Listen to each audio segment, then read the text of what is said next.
What is up, YouTube? It's your boy, Prince Rashad, aka the Truth Terrorist 2, coming at you as the white ghost in negative today. I'm here to talk about a serious topic. It's a serious topic overall for the black community, and this is a devastatingly heart attack serious topic for black men. Because what I'm starting to notice is a certain form of socio, biological, and psychological black community, black race, racial, matriarchal racial evolution that is taking place. It's taking forward. It's moving forward. And we're going to talk about some serious things between black man and black woman, the black man and the world, and some social observations that I'm noticing and making. If I say, for example, and the name of this video is the Black Community Simp Harvest. And let me talk about something else first, because I'm noticing all across social media, this harvesting of black male money and resources. And it's being done basically by hoes, strippers, prostitutes, just a laundry list of women. Endless. You go onto some of these, just Tumblr and Instagram, for example, and you have just a near endless ocean. Just a massive ocean of black women. If you subscribe to one Instagram model page, you will be flooded day after day, hour after hour, with big butt model after big butt model after big titty model after wide hip model after pear shaped model after BBW model after red bone model, African model, Jamaican model, Brazilian model, California model, New York model, big titty down south girl, South African super mega butt, Khoisan girl, Nigerian booty clapping princesses, just overran. And I'm gonna say this, in the war between the hoes and the decent women, it is done. It's over. It's finished. If you're a decent woman, take a seat. You're a loser. You're a loser. You're a certified 100% loser. And many people can say the same thing about the black male side, that the goons and the thugs have pretty much won out with the support of white society. And part of the reason why I call this video the black male, the simp harvest, is because this evolution, this matriarchal evolution, which has went on for thousands of years, but has went on especially hardcore with the aid of white society, which has put it on steroids in the last 30 or 40 years, has absolutely created a super duper Frankenstein simp out of the black American male. The black American male is a Frankenstein simp. He is a total simp. And what's happening is that now white society, Asians, everybody, I see some of everything, man. I've seen like Hindu girls, Hindu women, and Japanese women with big, giant, oversized hydrogel butts. And they do the same thing. It's like you see them on Instagram. She's completely Japanese. She got a big old hydrogel cartoon booty. She manipulating her butt cheeks. She jumping up and down, making her butt clap, just like she see a black woman do. And it ain't nothing but some damn Future. You know what I'm saying? It be some Future or some trap music or some, some random ignorant down south nigga music playing in the background. And she got Book Me, and she might be 100% Japanese or Arab, but she feel completely comfortable saying niggas. She got all type of memes on her Instagram or her Tumblr page talking about niggas always talking about this, but if a nigga ain't got that cash, yada yada that.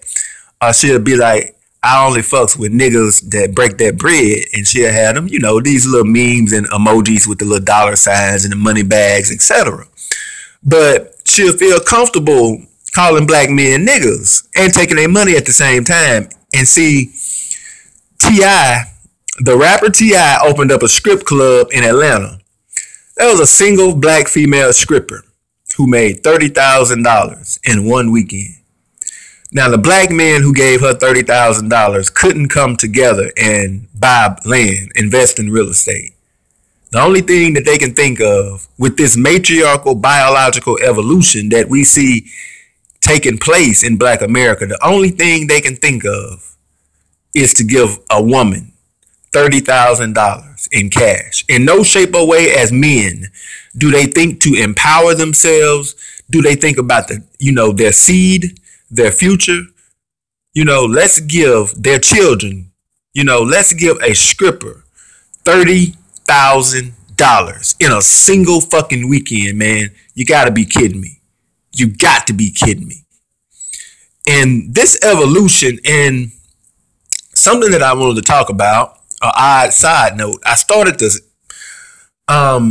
begin the video with this. A few days ago, I seen a woman. She really wasn't a homeless woman, but she was a, very low, somewhat, I guess you could say, an outcast. I ain't gonna say homeless, but, very poor, street girl, street woman. She came up to me. She had Elvis Presley sideburns that turned into a little bit of a mustache. And she had some hair above her lip and on her chin. But you know what? And she asked me for a couple of dollars. She wanted a beer.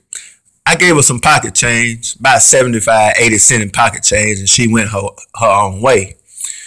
But I was thinking to myself, what if me and her were 30,000 miles away in a land far away that had no razor blades?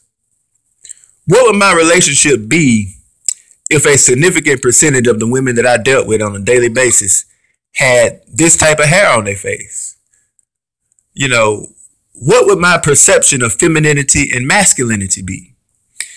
And part of what I chalk up the horrible relationship in America between Black man and Black woman is that it's really a relationship that's different, because the typical Black man in America is trying to have sex with a Caucasian female who just happened to be born Black. That's most Black men. And she's always trying to conform to that Caucasian female. Because in a land 25, 30,000 miles away, if she ain't got no razor blades, if she ain't got no wax, if she ain't got no powder to put on her face, and always remove that mustache, remove them sideburns that turn into a beard along the side of her face, then you're gonna become biologically and sociologically evolved to being with a woman who's a lot more masculine. And in many cases, these women ain't nothing but what we might say in Black layman's terms is just niggas with a pussy. And her relationship with you is gonna be that of one in, a nigga with a pussy with a nigga with a dick. At work, I just observed that Black women are social with Black men. Black men are more social with Mexican women. Mexican culture is patriarchal. And Black men are more social with Mexican women than Mexican men are. Mexican men chat and talk with women as long as they need to get the job done. And they have a loving, tribal, sense of ethnic closeness to themselves, where they're very poppy-ish, toward their men, might we say. But overall, they're not chatty. There's not too much that Mexican men always have to talk to about a Mexican woman. They don't relate on the level of always chatting back and forth. There'd be more Black men who be chatting with Mexican women than Mexican men.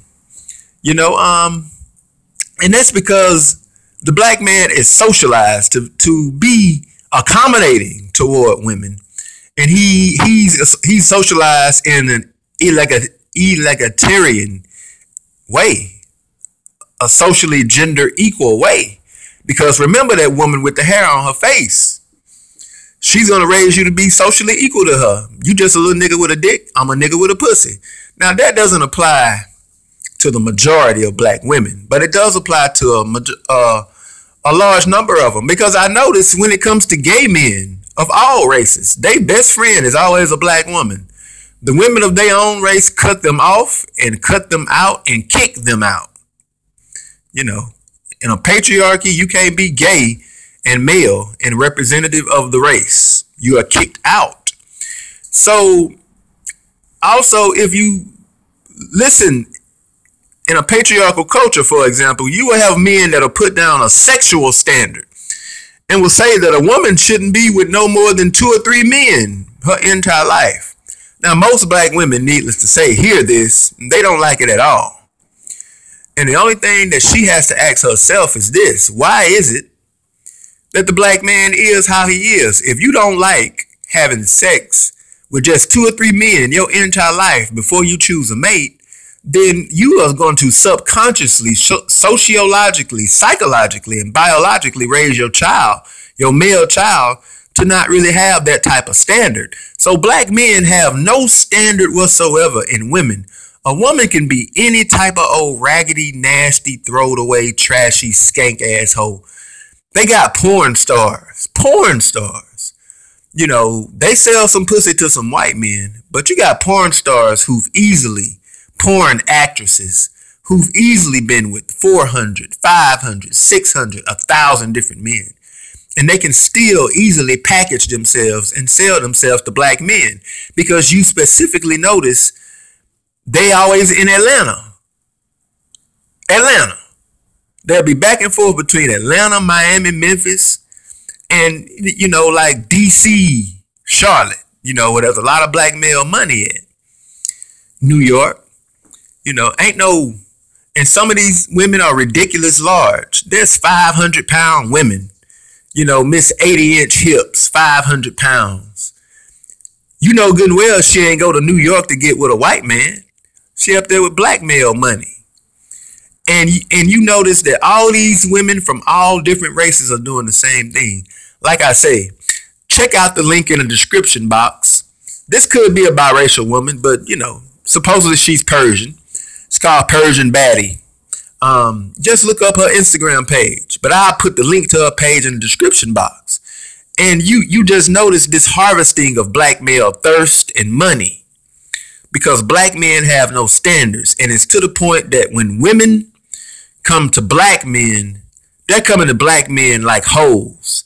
You can just observe and notice how they relate with their own men. They straighten up and they stand up, and they're not that socially chatty with their own men. Not even white women, really. But they become chatty and slutty when they're around black men, because black women don't raise black men to have any type of sexual standard. She wants to be the woman who can have 10, 15, 20 sexual partners her entire life, 30, 40, her entire life. And it don't mean nothing. You know, it means nothing. And she's not going to raise a man. She's not going to raise a boy to have a standard. She's going to raise him to accept any hoe. And she wants patriarchal results out of a matriarchal man like that. That shit is not going to happen. And for that reason, she hates you. But overall, our social perception of each other is so gender disaligned, it's ridiculous. If we was free and had our own autonomy and sovereignty, I think the natural relationship between us would evolve better. You know, hip hop is just a gay movement. That swag shit is born out of a gay spirit. It's part of the gay movement of the 1970s, you know, the swag hip hop movement. I'm going to be doing a video on that in the future, but that's all I have from now. There's an absolute harvesting of black male money and resources. Black men have no standards. They've been evolved to be that way. It's pathetic. It's miserable. All women are just coming for the black community with big fake hydrogel butts, taking black men money, because they are not raised socially to have any type of standard. This is your boy Vince Rashad, the Truth Terrorist 2. I'ma holler at y'all, man.